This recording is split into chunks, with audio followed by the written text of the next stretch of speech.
So we're going to go around, introduce yourselves. I'm going to introduce myself. I'm Phil Barantini. I am the co-writer, director of the film, and the creator and co-director of the show, Boiling Point, on this special occasion. I'm Andy Jones, the owner of Jones & Sons. Oh, that's it. Yeah. And I'm Literally, that's Exactly. Oh, and I'm one of Phil's best mates for the past 20 years. More importantly. And I should say that Phil actually named the restaurant Jones & Sons over 10 years ago in a phone conversation when I was opening my first restaurant. Class. I said, I don't know what to call it. I think it's going to be the Arcola Street Kitchen. I just had my first son. And he was like, no, mate, just call it something like, you and your kid, like Jones and Sons or something. I was like, bang, that's it, Jones and Sons, and that was it, done. Yes. I'm sorry for that. No, it's brilliant. I'm Mounia and I'm the director of the episode 3 and 4 of the show Boiling Point. I'm Izuka Hoyle and I play Camille. My name is Gary Lamont and I play Dean.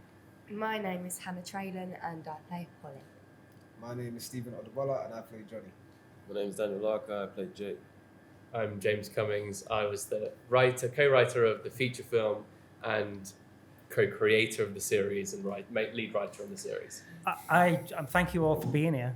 This is lovely. I know some of you haven't been back in this space since the film, right? You said you haven't been back. No, I've definitely not been back in the space since the film. It feels smaller.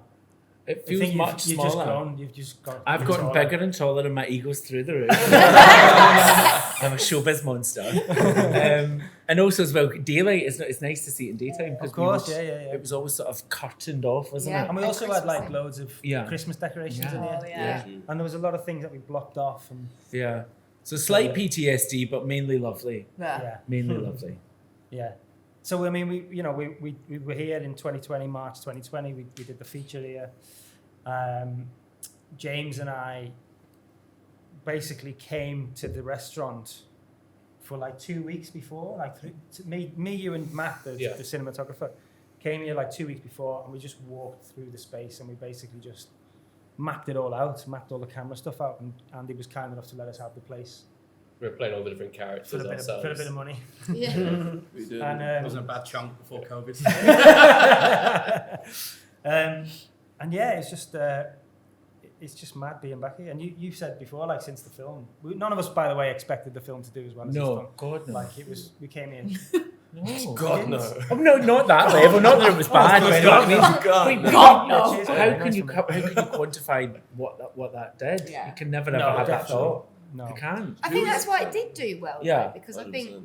if you go out with the intention that this is for us and this is what, then that passion comes through on screen. Who was here for the cast and the crew screening that was done at the Rio around the corner? I yeah. wasn't even in It it. was. You weren't even in it. Yeah, no, At that None time, I don't think it had been picked up. Yeah. There was no hype. There was nothing, and I just remember quite a lot of people being here, but no audience. It was just people that were attached to the film, and people going, "It's a really nice film. Stephen's great in it. Everybody just it's seamless." And then about a month after that, I think Phil called me and was like, "It's been picked up." Yeah. I was like, "Sick. Let's see where this goes." Yeah. And then we've had people lying down in the hallway. Stop it. We have my people God. calling. This is your fault as well, by the way. We have people calling, Nut going, allergy. "I don't want to be on the nut allergy table." I have called people lying down on the floor in the hallway That's outside sick. the toilet. Is there any drug deals out back? Absolutely. But you haven't been back, have you? So probably not. No. But then we've had people like call me going, "I've been in that office a few times," and I go, "Oh, don't say so." It's crazy. The reaction Yeah. to the film, being the owner, was mental, and we bet. weren't kind of ready for it at the time because of January. We were kind of fairly low staffed. It came out, the premiere was around the corner, and then the week after that, it just went bang, and we were full. Mad. Like Wednesday night's full, Thursday night's full. That's amazing. Just people like taking pictures in the kitchen, and all the staff being like, Bemused. Nuts, bemused. Because we're slammed on the weekends, never than that hit. And people complaining, getting 1-star reviews saying, it's not like it was in the film. Oh, for God's They sake. weren't wearing the uniform. And I'm like, A, it's not the West End. It's B, it's a film. Wow. C, it's like a neighbourhood restaurant. Calm down. Yeah. wow. But ultimately all positive, or no? Yeah, well, the restaurant stuff really positive, but being the name that was used in the film, you get to the school playground and people were like, "Stay away from the crazy chef." I'm not a chef. It wasn't based on me. It's my name. That's it. Well, at one point we were like when we first went into it, we were going to change the name of the whole place and stuff like that because we didn't have loads of money to make the film. I just said to him, "Could we just keep the name and keep the sign outside and keep the menus and just have the same font and logo?" And he was like, "Yeah, sure." It's not going to go anywhere anyway. Yeah, no one's ever going to see this film anyway. BBC, something like that. That's How what much- friends are for. How much did you have for the film again? How much was it? How much? Did I honestly remember don't know exactly. in the end the total, but it wasn't a lot. It was Not a like lot. it was tiny Yeah. budget. It's mad. But the thing is that we didn't need a big budget because One shot. one shot. You know, we did 2 days. Like we were meant to do 4 days, as the guys who were involved know. Yeah. Like we got shut down because of COVID, Yeah. which was nuts. Like because we like this is a big space, and we filled it with cast, crew, supporting artists, like packed. Yeah, and every night when we come in to shoot, even rehearsals, we're all hugging each other, and it was Yeah. all lovely. And Yeah. you know, COVID was there, but it was like I was just in the toilet, and I remember being in there going, washing my hands every 10 minutes. That was the only sign up. That was the only sign up, wash your hands. And we literally ran out of Masks hand weren't wash. even mandatory No, at that masks point when we weren't did it, mandatory. weren't they? No. Weren't they not? Yeah. And like, Yeah, it was weird because when we finished as well, it was like when we finished on that second day, when Yeah. we walked out, we were all at the pub, it almost felt like a different world. Yeah. Because we'd been in here Yeah. ploughing on, and then we all walked out, and that's when I think it all hit, being like, Yeah. oh, right, okay, well, cool, this because is happening. because also none of the actors knew that we were going to be shutting down that No. day. Yeah. Like we were meant to do another 2 nights, Yeah. and then suddenly it was like, guys, that's it, we're Yeah, done. you We have ran in, to- it was like before the fourth take, and it Yeah. was like, this is going to be the last one. This is the last one, But guys. the So raw, when we got it, Yeah. it Yeah, rocked yeah, me, yeah, didn't yeah, it? Like, yeah. That's crazy. Oh yeah. I'll never forget that, ever. No. Tell us about this moment.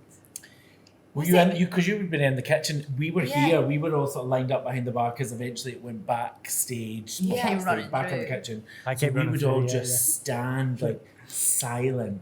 And I've got some videos because you knew it was getting to the end when it was like punching off. Yeah. And then you just that sort of it was the silence of it, the stillness, because obviously the focus had to be like 100% at all times. But when you knew it was coming to an end, you just got this sort of shaky. And then obviously they called cut, and it only Yeah. erupted, didn't it? Yeah. Yeah. Yeah. It And was Phil just came like running jumping up and through. down. Like He a started child. to laugh He was on like, oh it. my I remember that. Jay Johnson. I just saw Jay Johnson in front of me, and I just ran and hoping that he'd pick me up, and he just picked me up. It was just because honestly, like for me, it was for you guys obviously nerve-wracking because you don't want to fuck it up. Yeah. But for me and James, both of us sat watching the monitor, not being able to do anything Yeah. Yeah. because didn't want to distract what was going on, and so every beat that we hit, me and you'd be like, yes. Although if something fucked up a little bit, we'd be like, it's okay.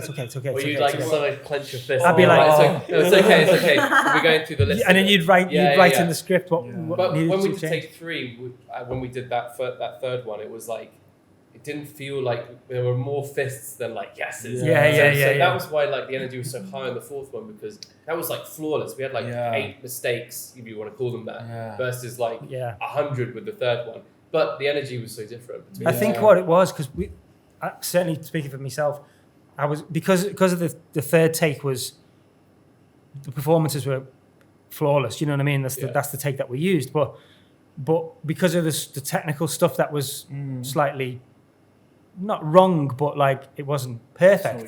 The fourth take, we were watching the technical side of it, and sort of the performances were amazing. Yeah. But then when I ran out, and I was like, that's the one, the fourth take, that's the one, we got it. Because of the technical thing was like, we've nailed every beat. Yeah. Stephen, and everyone was I like, remember that conversation. No, I remember that one was terrible. And That the was terrible. kitchen loved take 3, but certainly front of house, we were all Yeah. like, I just remember Yeah. after the third one going, relax and enjoy it because we knew it was the last one. Yeah. So of course, by the time we finished 4th, I was like, I was great in that. It Yeah. went for 3. I remember that because a lot of like We the all staff loved it. out here were Yeah. like wanted 4, but then Yeah. the kitchen we were all like, it's got to be 3. Yeah. And we were all like fighting each other, like putting Yeah. like whispers across each other, Yeah. like 3. I think the tension in the kitchen on 3 in the it was Yeah. crazy. The last bit, yeah. We never. Oh, you would have felt that, but I never felt that. I just was sat in the car. Yeah, Like, yeah. and So like, were you sat in the car the whole time? the whole time? Really? That's Yeah. See, I didn't I've even know written that. over that because of the series now. I think of Yeah. her like in the kitchen. And you had to have Yeah. a cushion because you were so short. Two. 2 cushions. Can we get another cushion? Whose car was it? Whose car was It it? was Matt's car. Yeah. Was it? Yeah. But I was just sat out there for 45 minutes and someone would knock a minute before the camera would come out. So I'd get ready and, go, and be down. The next time I looked up, the camera and everything's there. Well, I It's feel like, that's the same wow. for the Paramedics. girls who played Yeah. the paramedics outside. Yeah. It was like Yeah. they were just sat around the corner in an ambulance, Yeah. just waiting for that last moment. It's, even talking about it now, I'm nervous. I know, I've got that it's sort of so tummy. Wait, so did Fear. everyone get their cues before they had to come and perform? Well, You what would it, get a sort of, so people would be dressed as we had like the waiters, ADs dressed as waiters. and they would sort of Yeah. be like a sort of 5, 4, and you would wait. You know, like Matt, would you see that Matt would come out in turn, so you'd have to wait. Hiya, you done with your tape? Like, do you know what I mean? It was Yeah. that. yeah. To be Oh, fair, I'm 'cause scared I thinking was about it. outside, like I remember I think it was AD, whoever was dressed up in the thingy. Yeah. They would obviously run through what's going on because I can't see what's going on in there. Because I think it was me and Anya, we were just waiting outside and just like just chilling, like trying to keep warm. They'll be like running through what's going on. And obviously, you're sort of like following what's happening because you don't know what's happening. Yeah. But then that feeling you get when when you know you're about to go on, it's like, what's happening now? Must feel like Like, theatre, isn't it? Yeah. It totally Completely. is. I was just about to It's like say it, 100%. it did feel like live action theatre, and then Yeah. just that explosion. And I remember at the start. Do you remember when we played the Eminem song Yeah, at lose the it, start? lose it. Yeah, I Yeah. sent Yeah. you Lose recently. yourself. didn't I? Lose it. One take or whatever. One shot. One shot. Yeah, Lose lose yourself. it. It's called. Lose yourself. Lose yourself. Lose it, guys. But the place was absolutely bouncing, and then I think Phil said that first take it was like super flat after that, wasn't it? Was it one of those? Where everyone was just hyper. Well, I think And we then did it that on the first take, didn't we? The Yeah, we thing, did, and then yeah. it was like, We lost all our energy. yeah. I mean, it's such a Stephen skinny came up thing. to me. Stephen came up to me and said, just before we go on the first take, as loud as the system here will go, Yeah. Yeah, I yeah. want you to play that. And I was waiting for him, and he gave me the nod, and I hit it, and he was like throwing it up, and I was like, There's a video of people filmed it. yeah, There's a there's video we yeah, saw. yeah. Yeah, it was mad, absolutely mad, and like just the whole like, just the energy in the room was like for those 2 days. I mean, the rehearsals before were different, but it was just like it is like doing a play. I've never done a play, but like I imagine that's what it would be like. Theatrical and almost choreographed as well. There was, and I'm definitely Yeah. not a dancer. Don't be shocked.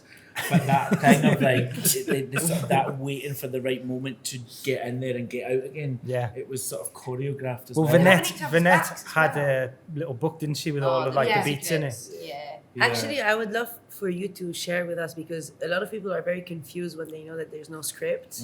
Yeah. Can you tell us about that?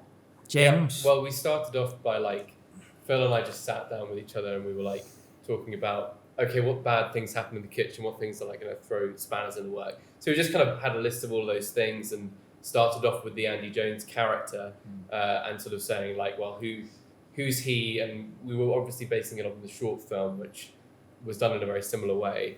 And once we kind of decided on that storyline, we were able to kind of bring the other characters in and say, okay, well, this thing where this plate drops or whatever, that comes in with this character here. And that was kind of how we pieced it together, just kind of layer by layer.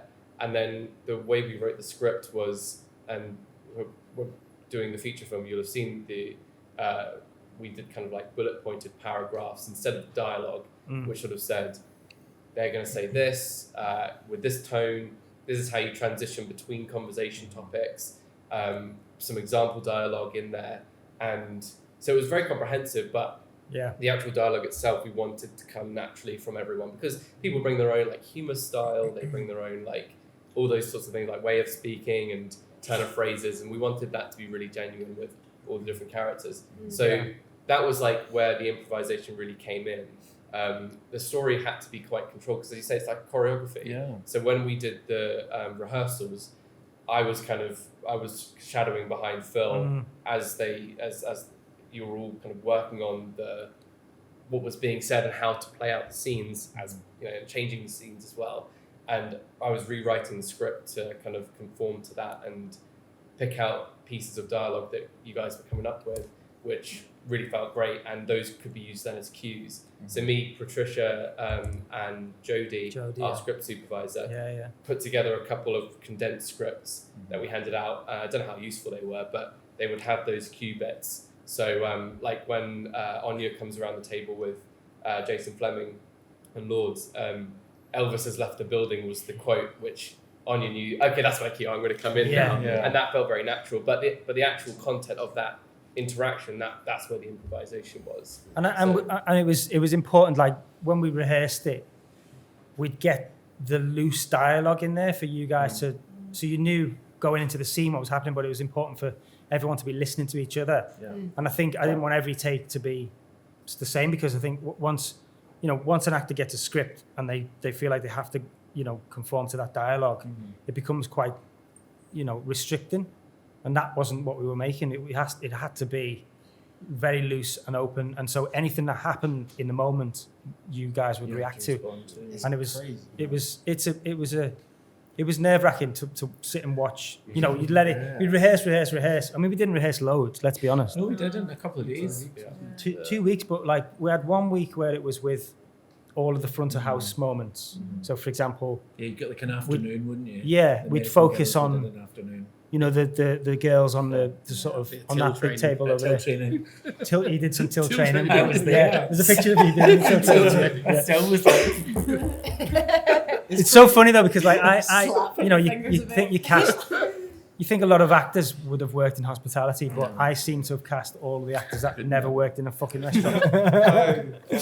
Okay, sorry. But in terms of like going on to like tilt training and all that stuff, obviously we did, like I say, we didn't cast people who'd worked in the industry that much. But Lauren, like there's a moment in the film where Lauren Odubo's character has to take a bottle of wine over to a table. And the idea was for her to open the wine at the table and do it properly, all that kind of stuff. Every time we tried, it was a nightmare. And I didn't want it to be a screw top because it's supposed to be quite a nice restaurant. Andy, get me the screw top. I was like, but in the end, it was like the bottle of wine got opened. And we've had a bit of flack come back from that because people who somebody came up to me at a festival. They were like, "Are you sure?" Oh yeah, it was in Zurich. Done quite right, was it? And I was like, "What?" Yeah. Forego the racism of that scene. Wine wasn't done. But basically, she in the rehearsals she tried to open the bottle. Bless her, and the film would have been about 4 hours long if we'd have just carried on and tried to open Where's it. the food? Time. What? Where's the food? I thought we were having a lunch podcast. Where's the budget? Yeah. Come on, he helped you during COVID. Oh, she's on one today. I'd say we've helped each other a little bit over the years. Yeah, we have. But in terms of like the training and stuff like that, obviously, a bit of front of house training, but the chef training, we had Tom Brown, who was helping you guys. You went to his restaurant. Did you go down there as well? No, actually, I'm friends with one of the people that used to work with him. Right, I saw the outside of it, but yeah. Top man. Because you went down there and He helped me for the series as well. Did he? Yeah. Tom was great. So Tom was our chef consultant on the film, and he was here doing all the food side of things. Because obviously, my background is I worked as a chef for years, but I didn't want to have to do that side of it as well. I wanted to focus on the performances. Plus, as well, his restaurant is in East London. Yeah, exactly. Like, it's now, so you couldn't get a more current like. Yeah, he said to me, he said, "What do you want to get out? What do you want me to train them?" I said, "Well, listen, you're not going to train them how to be chefs in a couple of days. No, Impossible." It was priceless though, because the real stuff that because like you said, you can't learn how to like do the sort of cooking that we're pretending to do in the show. A lot of it anyway, garnish and fine, but other sections it's not enough time. But what you do learn when you observe a kitchen like that is what they're doing with their tea towels, how they're interacting with each other. Yeah. When you go to an open kitchen, it's like the bravado between them, what's said, what's not, the picking order of it all, the mannerisms of them. You actually get to watch how they are as chefs as opposed to what they're... Because this bit you can fake. Yeah. Do you know what I mean? This bit Yeah, you yeah, can, yeah, but that bit you need a little bit of time to really like. That's the bit that I think gets people in and like, oh, I believe this. Yeah. It's those. It's find a couple of things perfect for me is what Yeah. I noticed they did. I mean, it's very funny seeing some shaky hands. Yeah. And I always was like, thank God I'm front of house. Thank God they would be like shaking, chopping. But they really all adopted a thing to You make had it the only believable. chopping moment, really. Oh, the That was- julienne in me. I was julienne thinking and the about apple. that yesterday when I was making my dinner. I was like, fucking naughty. Can I ask you a question about, you made a good point about the open kitchen, and I never thought about that because chefs do act completely different in an open kitchen Yeah. to a closed kitchen. Now, what was the difference between the short, which I remember watching and just falling off my chair? Do you remember when you did the screening and thinking it was amazing? Yeah. Like the way the chefs had to change between an open kitchen and a closed kitchen is crazy. How did you do? We started off like we knew the feature was going to be in an open kitchen because at first we were going to shoot at Ellis's restaurant, which was going to be open in Liverpool, Liverpool in Liverpool, and that was going to be open, and then that wasn't going to be ready, and then we came here, and so it was always going to be an open kitchen, and we liked the idea that the chefs would be constrained because in the short film they fly off the handle at each other and they're like shouting and it's like a real barrier between the two zones. Well, it is theatre when in an open kitchen because you have to be. It's got to be show, internalised. Yeah. So when Vinette does her thing with Alice, where you know, budget Kardashian and all that, that has to be really constrained. We felt that would be really interesting for the audience because that's like it would be a lot easier just to shout. So I think people felt that. And I also didn't want to give the actors a break. Yeah. No, you always have to do something in the back. Honest to God. Just constantly That would have been a good perspiring. segue to the TV show as well. Yeah. Not yet, Mounia. God. She's And she's dying. determined. She's dying to talk about the TV show. The microphone. Oh yeah. It's a microphone. But no, what an amazing experience, and like just obviously we were going to do it up in Liverpool because I wanted to be up there, and I wanted Ellis to be a part of it, but Ellis was opening up this new restaurant, it wasn't ready and stuff like that. And then when we said let's do it in London, first person I thought was, and I've worked in this kitchen, I've worked in this restaurant. Yeah. I've worked here helping out when the head chef's off sick or whatever, or when I needed money, like In every restaurant that I've had. every restaurant he's had, I've always gone like, if I've ever needed to be, money or whatever, I've always gone, just can I come and work? And he'd always, so I knew this restaurant like the back of my hand since he opened it, you know what I mean? So when we were going through it, I think I remember being like, and we could go out the back and then you can go, and I think I remember saying to you, can we get out the back from there? And once we knew we could, it was like perfect, that walk through. That wasn't it? walk Just through that bit and- of camera Yeah, front. when Was you there go any- outside, it was like it's just a perfect like courtyard area. That's Was where there everyone any thinks there's a point- cut as well. Yeah, just so you know. Everyone thinks there's a cut. There's no cut. No cut. But It's everyone big. always asks, when they say, like, go on, where's the cuts? Where's the cuts? Yeah. Did you ever think it couldn't work? Like when we were setting it up, did you ever think we're not going to be able to do this? Do you know what? I didn't. I always knew we would be able to do it because I think because we'd done the short, and that was 20 minutes long, and actually Dan was the only person. Yeah. You were in the short. Yeah, the only one that was yeah. in here that was in the short. Absolute restaurant. No, there's the races down. Yes. Well, I mean here today. I mean yeah. But 20 minutes. But basically, it was like we'd done the short, and I knew, first person I asked if it was possible was Matt. Yeah. Because I knew he'd have to carry the camera for course. however long the film was going to be, and he was, as soon as he was excited about it, and it was a case of trying to find the right camera because when you're going for that long, memory cards don't last that long. But the Sony Venice that we used, this is not an advert, by the way, unless they want it to be. Yeah, if you're interested, Sony. Basically, the Sony Venice was the only camera that at the time, and I think still is, that you can live swap SD cards. So there's like 3 or 4 slots, and you can swap them out live. So once we knew that, and also you could live swap batteries. So you were doing that? So where we're sat now, basically, is where Alice the Sky, Jason Fleming's table was, right? Yeah, true, yeah. When we come around to this side, and Matt comes round onto Stephen Sitting down. sitting down. Yeah. Matt's camera team were all dressed as waiters. Jesus. They come in with an apple box for Matt to sit on, and he basically sit down for like however long, 30 seconds, however long the moment was.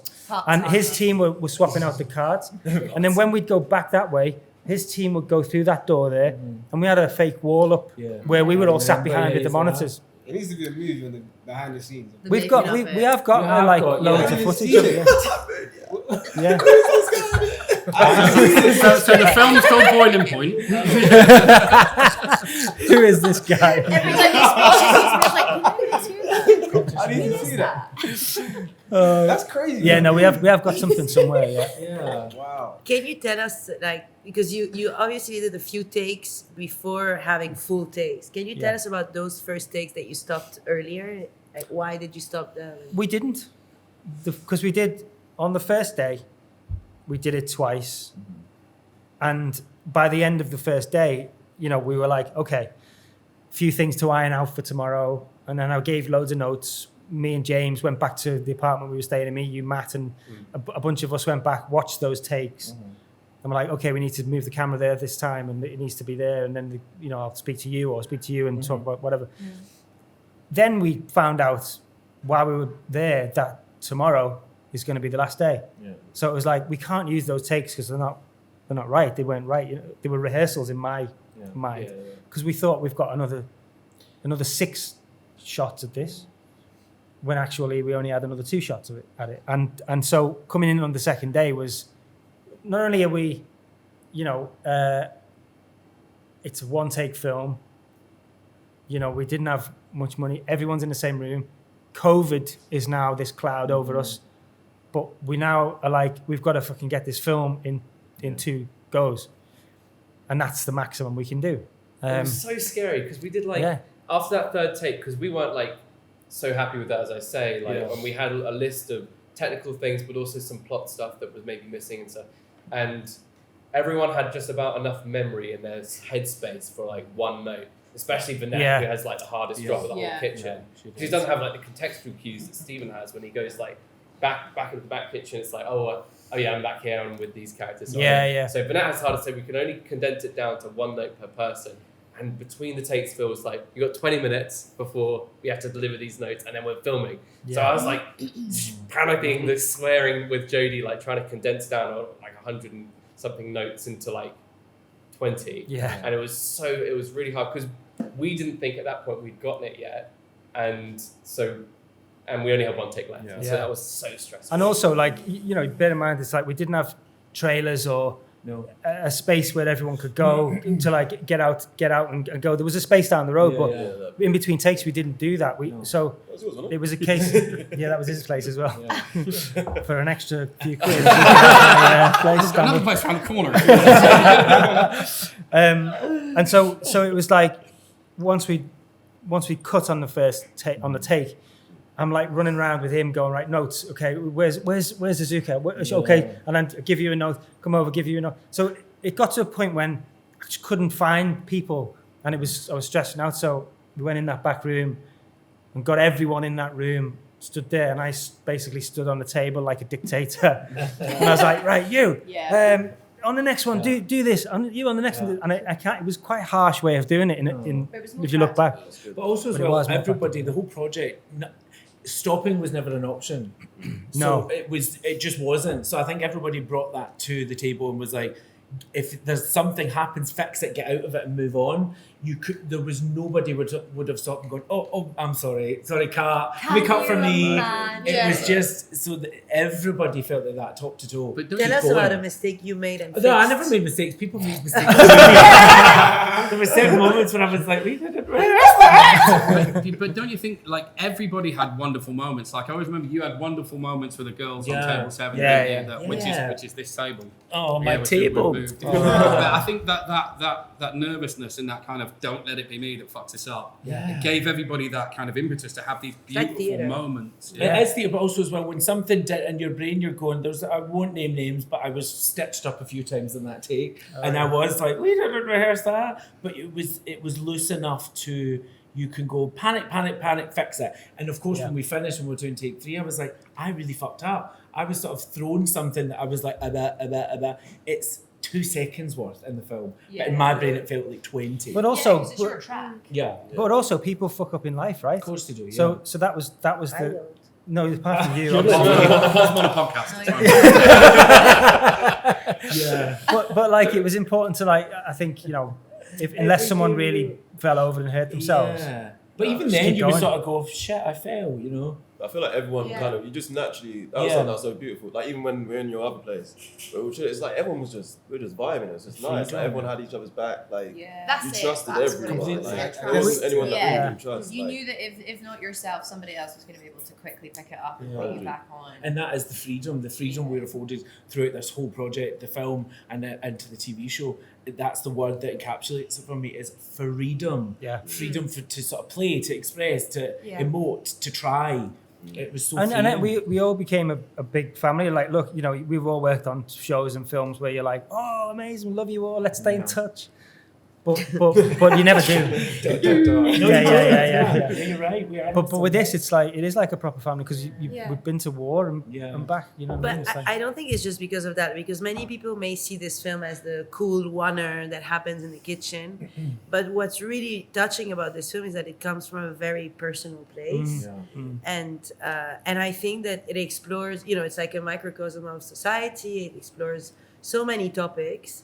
And I think that people are interested in the technicalities, but also in where it came, like where's your heart in it, yours, and how it came about to be like a portrait of society. well, we I wanted to direct for years and then not really had the confidence to do it. But I made my first short film with Robbie O'Neill, who's in the feature as well, and. Oh, sorry, mate. Yeah, and then my best mate Robbie O'Neill. Like proper film. We're not talking about. Yeah, we don't want to know. No. guys. Is it? When we lived together, we ran around Hackney with a video camera, filming stuff and editing it together. Yeah, we did. And then we did a weird thing up in Burnley. Yeah. what did you do? Anyway, I think that's known as a sex tape. No. We do not want to watch it. We don't want to see that. Anyway, so I made this short film, and then I got the bug, and I fell in love with directing, and then Which short film? Seconds Out, it's called. It's like about a young boxer, and so when I'd had the idea for years actually about making something set in the hospitality world, based on a chef or whatever, loosely based on my life and my experiences and what I'd gone through as a chef. And so I called James and I was like, I remember being in Lithuania and I was in the hotel, I was filming something, acting in something. And I'd written basically this short in my notes. And I sent you it, I think, and I was like, can we turn this into a short? And, can you help me to write it? And then James wrote it amazingly and we went back and forth and we just, talk about little anecdotes, and I knew we'd have maximum 20 minutes for the short. And it was about a chef who's struggling with addiction and he's at the sort of last moments of his life, really, last 20 minutes of his life. And I wanted it to be like a slice of life. And I sort of, loosely based it on me. Obviously, I didn't collapse, but I did witness people. I've seen a lot of things in that world, and it's horrific, and it's getting better now. There's a lot more help out there, which we can talk about and stuff. But yeah, so then it was like we made the short, and the reason why I wanted to make the short, and I got Stephen involved because Stephen's an old mate of mine. By the way, I did ask Stephen to be in the first short film, and he said no, because he was like, look, let's see if you're any good, and then maybe we can have a chat if you want to do any more, which I totally respect that, but. Wanker. I'm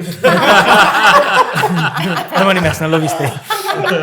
Stephen Graham, this is for you. Yeah, but when I pitched him the idea for the short at Boiling Point, he was like, "I fucking love it. Let's, if you can shoot it in December, this is 2018, then I'll do it." So we scrambled to get the script ready, and we managed to, you know, get everyone on board for, you know, nearly no money. Most people did it for free. And then the idea was to sort of try and get an agent as a director, because I knew I'd have to get an agent if I wanted to, you know, work in TV and certainly work in film as well. And so that was the plan, and I got the agent off the back of the short.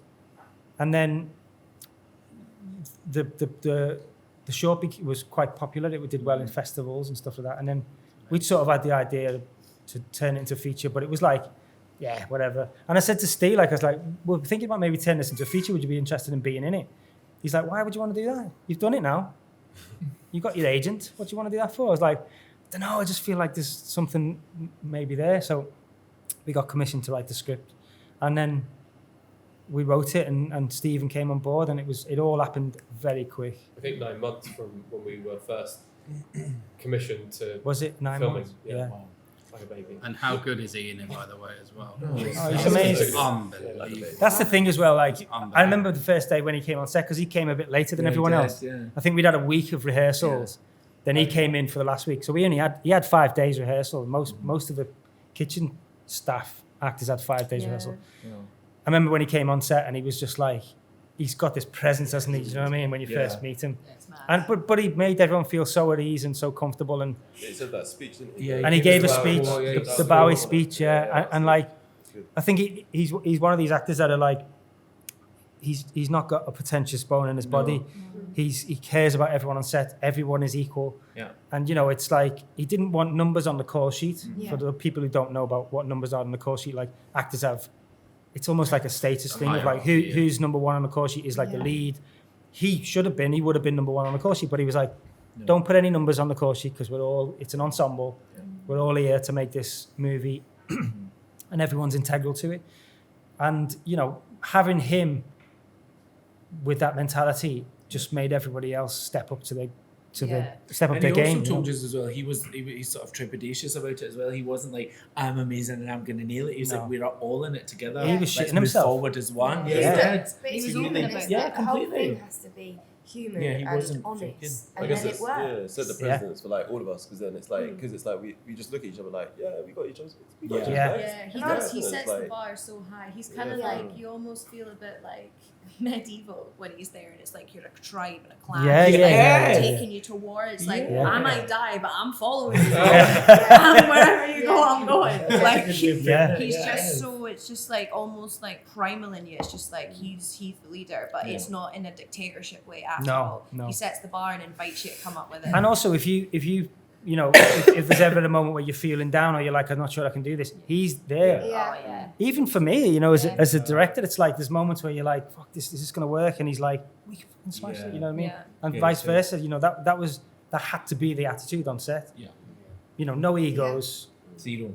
and just, it's fun, right? It's like, we have to have fun, because otherwise, why the fuck are we doing it? No, yeah. Do you know what I mean? It's just with remember this the industry. 5 days rehearsals that you guys had in the kitchen as well. Like, I wasn't called because I wasn't part of the kitchen. Yeah. Like, I was in every day, sat at that table just watching, because it was that Yeah. sort of experience with those, you know, the level of actors like You Stephen. probably shouldn't have been, because of COVID, actually, but yeah. Yeah, but we didn't know. We didn't know. yeah. But yeah, just I was just soaking it up, because Yeah. it was just an amazing experience watching people work. And Stephen, you sort of just like wind him up and let him go, and it's just like, Yeah. Like a Pretty front cool, row isn't seat it? to a masterclass for Yeah. 5 Really, days. truly is. Yeah. He Yeah, truly yeah. is. Yeah. And he's a lovely person. Yeah. And the thing is, for me as a director with Stephen, and I'd worked with him obviously on the short film. And he's And he's oh, mate, I'm an Oh, arsehole. I thought you said Andy's a lovely person, Andy. and I don't feel he is. Oh, Andy's a lovely person. my Scottish That's- accent that's a sometimes whole other doesn't- episode. I'm sorry.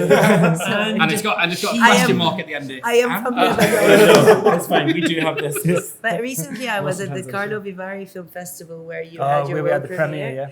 And on the big screen that comes before every movie, in this big room, they have like the success stories of the festival. So every day I saw the picture of Boiling Point, wow. and I sent it to you. Yeah. It's like Steven. I the remember being in poster. that is literally probably the biggest room theatre I've ever been in my life. That was, I don't know how many thousands of people in this. It's a theatre, A but lot, more than 1,000. oh yeah, but like I remember being like, because you get called on stage. It was the premiere, the world premiere, and it was this amazing Carlo Vivari festival.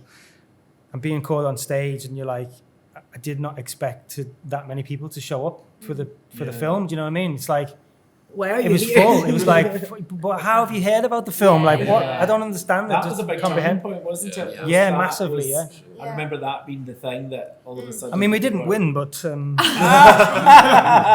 But you're on the just success mention. story Yeah. thing there. Oh, now we're on the success story. now it's like my artwork at school, my GCS artwork. I think I got a D, but then it was like every year people go, so this is what last year did. Yeah. But we live in an industry that is No. very violent because you can have all the potential in the world before you get this accolades, people won't take you seriously. Yeah. And so many great people miss their chance because of the stupidity. Oh, it's not about accolades. It's about the people who are watching it. You know what I mean? It's for me. It's like the amount of comments that we've had, positive comments about people who are suffering with addiction or whatever themselves, and they're like, that movie, helped me or changed me or whatever.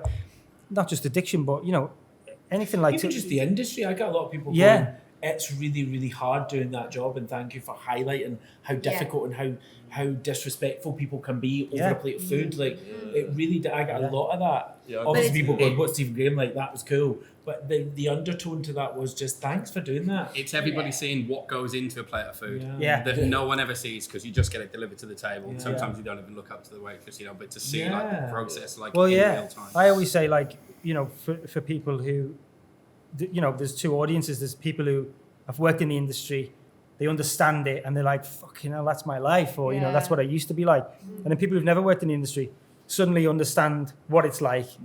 You go to, because everyone's eating in a restaurant, so you go, this beautiful plate of food is like, you just expect it to be there, and everyone else around you don't pay any attention to. But people who've watched the film have now gone, I respect the staff now.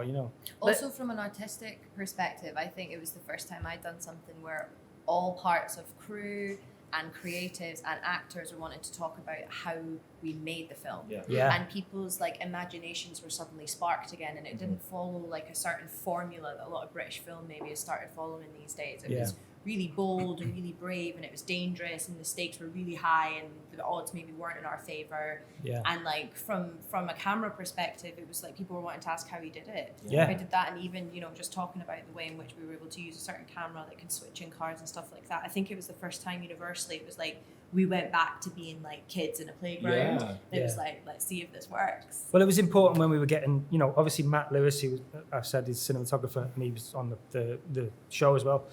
He was obviously, because he did the short together, he was on regardless. I wanted to do it with him because I knew he could do it. But when we got, say, for example, the sound team, we interviewed a lot of sound recordists and people who would come in and be like, at any moment of a hint of doubt, we were like, so, okay, all good. We can't do it because, and then Keith McManus and his team, they came in and they'd worked in documentary background, and the likes of Top Gear, really high energy, fast paced shows, and they were like, yeah, great, yeah, this can be done, no problem. This is exciting, and we were like, That's the one. that's you're on, yeah. Energy we need. Yeah, We know that was your it. gut, That you energy, know. exactly. Yeah. Yeah, you have to just follow that instinct. And it was the same with actors when we were auditioning actors.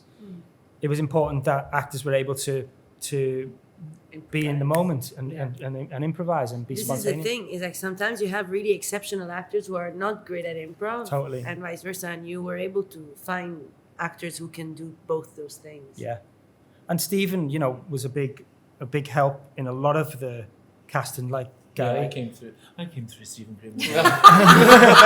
No, but look, if as soon as Stephen goes, I've got this guy I've just been working with on Northwater. Yeah. You've been away with him in Antarctica or wherever it was. Was that on the boat? Yeah. Is that on the ship? Yeah. And Stephen's like, I want this person, this Yeah. person in it, and I think they should play this role, and you're not going to go, I don't think so, Stephen. No. Because I trust Stephen's judgments in terms of actors. But subsequently with that, Stephen was like, I've got this project, there's nothing like it, there's no money, and you say yes to the project and then ask what it is. That's what I always said. I was like, of course I'm going to do it, what is it? Yeah. And we all felt the same, all the boys that came from that project. Of course we were going to do it. Yeah. Gonna be a waiter. Yeah, Yeah, Steve. there's about 5 of us. Yeah. And obviously Dan, you came from the short film, but we met in Manchester years ago doing an acting workshop, and it's you know, crazy, isn't it? I just thought he's incredible. Yeah. This guy's just raw natural talent, and so he was in the short, and then obviously, you know, I don't know why he's here today. I don't know if you know about it, but he's just everywhere I go. And same with Zooks, it's like we'd done Villain together. You auditioned for me for Villain, and then, you know, it was like I thought you played a Cockney in that, and I thought everything I do now, she's got to put an accent on. So Was she based on Nonji though? yeah, your old pastry So chef. we had a pastry chef who stood on that section, who was mixed race, twists, French. Blue eyes, and then Did you meet her? No. No, I don't because think she stopped she working stopped here. working. Okay. But you are like, just I will show you a picture. Yeah. It's like, and you were like, I was like, that's when I was Yeah. like, she needs to be French. Oh, when you called me, I was in Serbia at the time, and you were like, "Hear me out." Let's talk about that. He Let's talk about that, because where are you from? Scotland.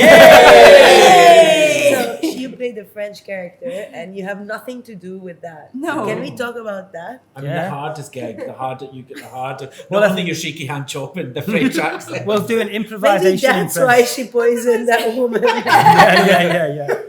But I think like when, I mean, you jumped at it, like, you know what I mean? It's because you are amazing accents, but like, it was. So she thought it would be the end of it.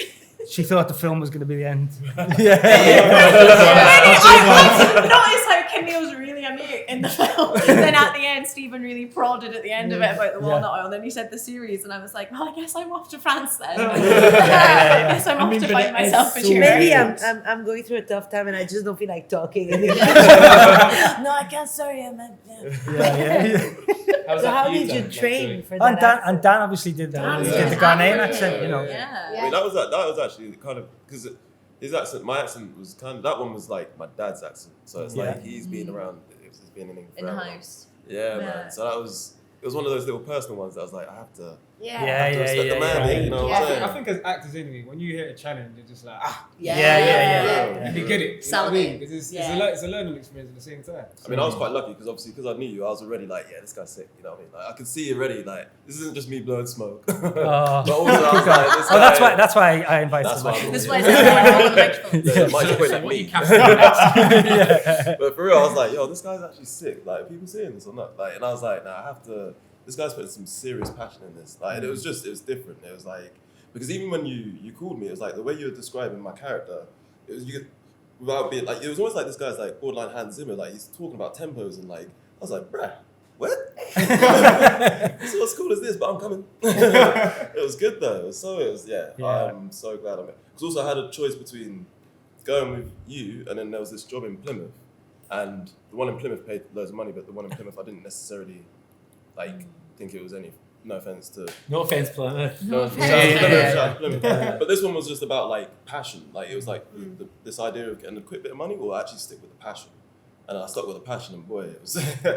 Here we are. It paid off. Here we are. You know what I'm Everybody saying? has the gift that keeps on giving. That's what I say. Oh, it's crazy, yeah. Yeah. So I brought you all here today to talk about the musical. We're doing the musical. Yeah, it's been really Can't even tell me more. Six is going to be opera singing in French. Imagine that.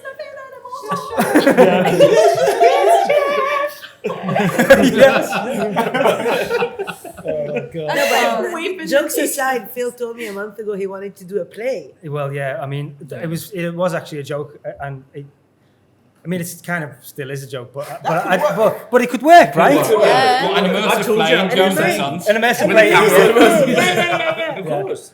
I've told you I'll say yes. Listen, But listen, you know, start Chef stage. mix. You could do one night only an immersive play with the original cast. Oh my God, of Sorry, course. Oh, that's good. or when the TV series comes out with the TV. Mamma Mia Oh yeah, does that's that, right? that's They have like the food. Mamma Mia does the thing where you can sit with the Yeah, food yeah, comes yeah, out. yeah, It would be yeah. like that, yeah. That would be Look at James. Look at I James's just- brain. That's Ticking Great away. idea. That would be- I'll just go around You know whispering what? and customer being like, "There's nuts in that," like in a French accent. In a French accent. I'll just go and give everyone a bit of hope. So There's one immersive play that I went to not too long ago called Punch Drunk. Oh, it's Yeah, amazing. yeah, Punch yeah, Drunks. yeah, yeah. They're the My like. favourite. I love That's who it. we should get involved. Yeah. Yeah. If you're listening, Punch Drunk. James's face. He's like, No, it's not a joke anymore. No. Yeah, man. Why not? No, but it's like But listen, it's like the thing about this, like chef films or hospitality has become a genre now. Not because of Boiling Point at all, but it is. There's a lot of things out there. You know what I mean? But like the reason is because there's so many stories and there's so many ways it can go, and like it's kind of endless, isn't it? You know, people come and go in this world. You know, nothing's ever really permanent unless you're a chef or you're the owner or whatever like that. People are just passing through. People are passing Most through, people yeah. are It's passing through, great yeah. for story. It's really true. Yeah. actually. So I mean, The turnover it's of endless. staff. And is you mad, meet isn't it? people from every country in the world Yeah. Yeah. with Yeah. every different background who are super interesting, some not so interesting, but you do meet some amazing people. And I always think as an owner going, if that guy would have stayed or this girl would have stayed, it would be so, and then you can, because hospitality, I don't know, you've probably touched on this, the staffing crisis in hospitality at the moment is just, Really? it's horrendous. it's awful. And it's People not. just Do you know giving what? up. It's a worldwide thing because I was recently on holiday, and I went to. No, you were not. What? You were answering all the emails. I You was- were I working was hard, working. but he does not know how to take a holiday. Okay, I was working abroad, and yeah, I can't take a holiday. I can't rest, and went to restaurants, and the service wasn't great. And then there's a waitress came over and was like, really sorry, we're just really struggling with staff at the moment. And I'm like, oh, okay, it's not just a UK thing, it's everywhere. Everywhere. I don't know what it is. What Generational. I think it's People just generational. aren't interested in I think when we They watched the film and thought, fuck that. we're of a generation where my first job was washing dishes. Yeah. And lots of people did that. If you're from a small town, you go and get a job in a chippy, or you get a job as a waiter, or you get a job as Retail. peeling veg or whatever you can for what was it then, like £4 an hour. Yeah. Now in London, it doesn't matter kind of what age you are. If you come into a restaurant, you're earning 11, 12, 13 pounds an hour. Entry money. So it's not- £9 if you're working here. Yeah. No. Plus tips. but you just can't get the people. People don't. The idea of serving someone now to what I feel to this generation is kind of like it's a bit warped. Below. It's like a bit below. Everyone wants to work in media. Everybody wants to Let's do this. blame the everyone wants to be on influencers. It's influencers' fault. everybody Everyone wants to be on fast Love Island. food. It's not. Yeah. That's not reality for 99.9% of the population. You have to go and get a job. You have to work. And I always say, I started in this industry. I grew up in this industry, so you can have a career, you can make money, you can have a nice life from being this. Just stick in it, work your way up, and just like bags of common sense. Treat people as you would like to be treated when you go out for dinner. That's it. Simple. It's not rocket science, but trying to get that through to a team of like 15, people that work with you who are going, I don't know what I'm doing, I don't know how to carry a place. Like, when is this going to end? When are we going to get people back through the doors? Brexit didn't help. No. A lot of people left this industry after COVID because it was one of the worst hit. All these factors, and you go, actually, it's not that many good people around anymore. So you're struggling, honestly struggling every week to find good stuff.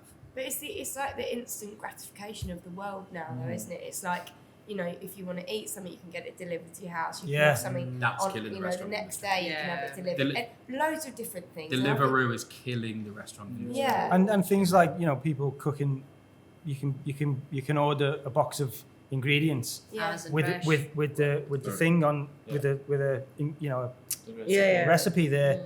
You make it at home. People do that. Everyone's a chef nowadays. Yeah, it is a skill, to do what you do, to serve people, to sort of bartend. It's a Yeah. real skill set, and It's- people yeah. do take pride in it, as they should. Yeah. But it's a shame that it's not sort of being served still. The funny thing is, bartenders can find hundreds of them if you want. Yeah.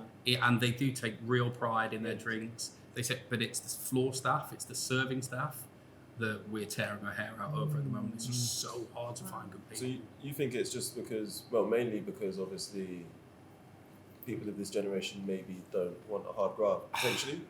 Maybe? Potentially. Yeah. I've been employing people for 15 years as a GM for 5 and then an owner for 10. And it has never, like this past 18 months, on it when I say it's a dogfight every week to find staff, just because the restaurant's full. You have to have 10, 15 people working behind the bar, on the floor, bussing tables, polishing cutlery as you go.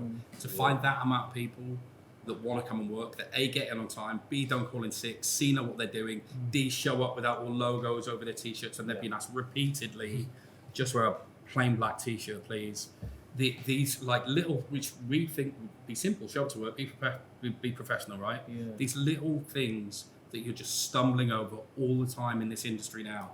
And I don't know where you can highlight it, if it can be highlighted, but it's just changed so much this past couple of years that I really don't know where this industry's going. I think it's also down to mindset. Like people's mindsets are changing. People care a lot more about their mental health these days. Like, and from my experience, I supervised a restaurant, and like the chefs were working, 16 hours. Yeah. And as a waiter, you don't always get treated very nicely. So I think as well, it's about changing that narrative, and now there is the support behind closed doors, understanding that it's a lot of kitchens now, that shit doesn't fly. Yeah. Chefs throwing stuff at people, treating the front of house stuff like shit. That you hear stories, the past few years, like hot knives on people's arms to like brand. It's horror stories. Yeah. And then sometimes they're the bigger, more successful kitchens where it is a real hierarchy. There's like the exec and the heads and the owners. You just treat everyone else like shit. And that doesn't fly here. Just this Saturday, I worked in the kitchen. I'm not a chef, but we were that short staffed and someone didn't come in. I had to work in the kitchen all brunch, all evening, literally putting plates on the side. He's never gave as many refunds to people in his life. Don't charge him for that. I've lost a fortune on a Saturday. Chicken is undercooked again. We don't. It's crazy. It's crazy. My first job was actually in hospitality. What were you doing? Was it? I was like, in the Chelsea stadium, the boxes. Yeah. And they were just grabbing everybody. Yeah. I remember my friend was just telling me, hey, there's a job, man. There's no interview. You just get the job. Yeah. You work when you want. Yeah. So I kind of think, do you think it's been going on for long? In the hospitality issue. But then it steps down. You don't get the quality of people to train the next in line. That's so it always used to be, you would employ a manager who used to be the assistant manager, and then the head waiter would become the assistant manager, and then the junior waiters would become the head waiters, and it was just a constant. And then they'd see a path to going, okay, I'm now on £9 an hour. I know in a year's time, if I still do my 30, 40 hours a week, I could be on £15 an hour, and how that's going to positively impact my life. There's not that training down, not in these kind of like middle level restaurants. The top ones, they can get the staff because they've got stupid amounts of money, asset finance, owned by bigger companies. It's not like, little Andy Jones trying to like grow a business over the years and, pinching a bit here and spending a bit there. They've got fortune for training programs, for, whatever to make their businesses. We have to do it on the fly, and highlighting that and that's the biggest belly of this industry, is those kind of middle of the road restaurants. Not your chains and not your Michelin star places. I always call us high end normal, because we just try and do normal to the best of our ability, right? And there's a lot of us in there, but it is becoming really difficult to operate on a weekly basis. I think one of the things about the film was, we had lots and lots of positives, but we had some negative feedback about, our Andy Jones, how he treats his staff, and how mental it was, and how high, how angry he was. But, people saying it's not like that anymore, and it's not like that in a lot of places. You know what I mean? People, like Andy said, it doesn't fly, but it certainly is like that in some places still. I know for a fact, because I know people who work in that world. And I think, with the TV series, James and I, we took that into account, and we're like, so the series is, it starts 6 to 8 months after the film, and Vinette Robinson's character Carly has now opened their own restaurant, and we decided early on that she wouldn't be that type of boss. She's learned from her mistakes with Andy, and she doesn't want to work. She doesn't want to be the head chef that sort of he was, and the way that he worked. So, in terms of like bringing it back to the film and the TV series, I'm not talking about Andy's. Not on BBC News now. Ranting. I know, yeah. Boris Johnson, close us down. By the way, how many times have you been on the news? 50.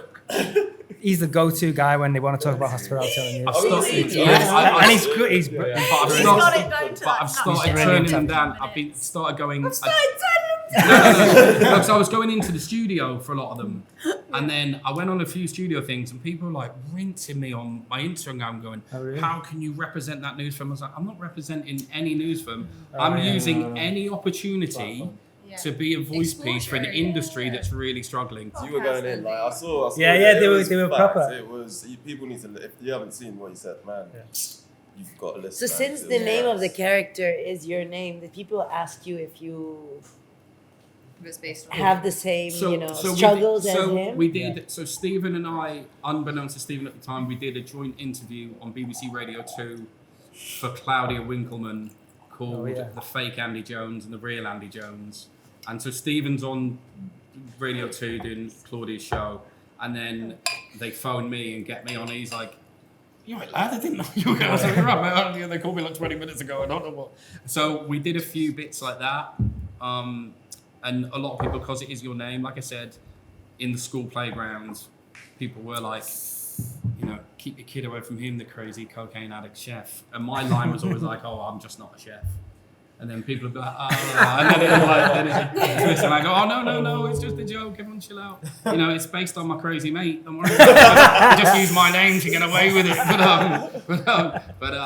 No, it was, it's been a lot of fun, and a lot of people do come in here and be like, "How much is loosely based on you?" And I say, not much. From what I know, like some of the business stress that I've spoken to him a million times about over the years, unbeknownst to both of us that it might seep into his thought process when coming up with that character. The vodka in the squeezy bottle was a chef who worked with us for years when I was a manager. Every You morning. were a chef. He would squeeze this sports bottle, and there was no way that we would have known that it was neat vodka with ice all day long. And I'm talking 9 o'clock in the morning to 11 o'clock at night. And he would go downstairs and he would come back. But yeah, because he kept it in the fridge downstairs, and you would never know. So those things that seeped in, they're beautiful touches to your past that I felt intimately a part of, which is why I still feel so connected to the film. Yeah. And even though in take 3, I got caught in a little room out the back, and I couldn't come back out, and I fell asleep. Oh yeah. And I only woke up when everyone erupted. Well done for hiding. Can you imagine you just wandered back out? I had to stay there. Yeah. Actually, in the movie, the way Phil and James, because I was giving a masterclass to my students about the film, and James joined in, and we spoke about props and the use of props to speak about characters. Like when you have to talk about characters using emotional behavior or not use dialogue, and we spoke about the bottle, which also is dramatic irony because you wonder what it is and you understand what it is.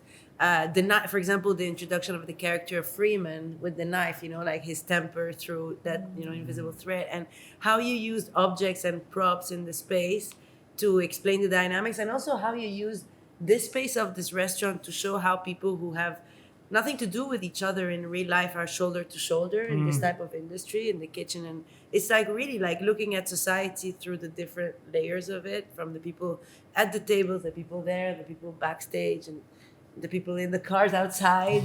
Yeah, but it was really method like that because we were here. And I think that's what's so beautiful about it, because we just had to be present together in a space that was created, and it was like the camera's just going to pick you up. Just go. You just stay in the car. Yeah. Oh yeah, I'll just stay in the car. But like I brought my own rubbish for you can't see that in the footwell. Like I made the car all Holly's. So I saw it. Don't worry. Yeah, I I saw know it. You thought that reaction was fake. how do you two know each other? Because I don't know that. Okay, so James and I met We basically met in Bulgaria. in Bulgaria. What are you doing in Lithuania and Bulgaria? Yeah. Okay, so we only ever yourself, we only ever wanted to talk to each other in like Eastern Europe countries. Sat next to each other in the beard chair. Yeah. The sad thing about Phil transitioning to directing is that he's a really good actor. Yeah. Not to mate. blow more smoke up your ass. I've met Phil as an actor. I didn't even know he was. No, yeah. What did you do? I basically battered him in a prison cell. Oh yeah. Hey, if you don't drink boiling point, this is gonna keep happening. Okay. Well, I met Phil as an actor. I didn't even know. I still don't know how you met though. Okay, So so sorry. Yeah. So Okay. I was at uni with Matt Lewis, our cinematographer, with Barnaby Bolton, who is we co-wrote our next feature, Accused with, which is coming out in a few days. Where? And On Netflix. On September Netflix. 22nd September. it'll be out by the time this is out. Yeah. I was going to say this is done. And so I'm just we, sat here. Barnaby and I So back to co-wrote the this thing camera. together, and we were filming it in Bulgaria because it's cheaper to film in Bulgaria than here, and Phil was our lead. So we met on set. And I remember saying, because he co-wrote the script of this short, which was Yeah. phenomenal. Student film, short film, it was amazing. And I was like, this is the first thing you did, right? First thing you'd written. Yeah, it was my first, yeah. Barnaby, I did the film studies course, which basically it wasn't the film production course, but he assumed that I did script writing, and I was like, yeah, I do, but I hadn't. So we did that together, and that got me in with the film group, which where they were doing the actual production stuff.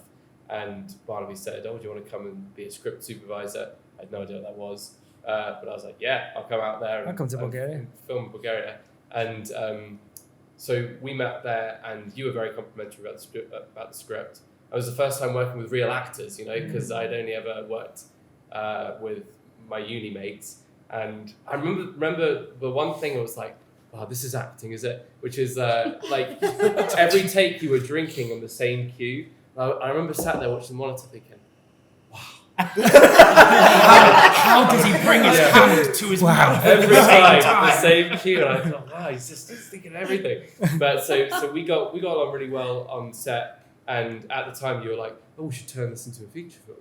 Yeah, that's right. The Yeah, short film that we were making like that, and then you started to do these workshops, which is where I met you, and you needed like 2 to 3 page long scripts. Yeah. The actors want to be sad this week, and we're going to film it. So write a sad script, 3 pages, genderless, all that. And then next week we want everyone to be genuinely belly laughing. So let's do a funny script. So we did that for like 6 months or so. Yeah. And you were starting, I think, and that was the kind of time we thought, oh, I could do this. I could do the directing thing. And I think that was like, for me, from an outside perspective, I felt like that was the jumping point for you to go into your first short film. Totally. Because we used to film the actors, and I'd basically be directing them. You know what I mean? It was kind of not unintentional, but it was like this is kind of what I want to do. So that's how I did the workshops. James would write the script. The first time I ever had an actor other than Phil, but from that process was Dan's one. And you'd interpreted the script in a completely different way to what I imagined, but I loved it. And we had a few email exchange, and it was really. And then from there, you were in everything. So. And that's when I was in Lithuania, and I was like, I want to turn this into a short.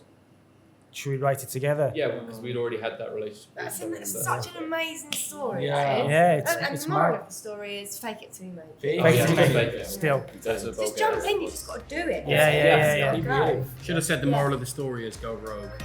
Yeah.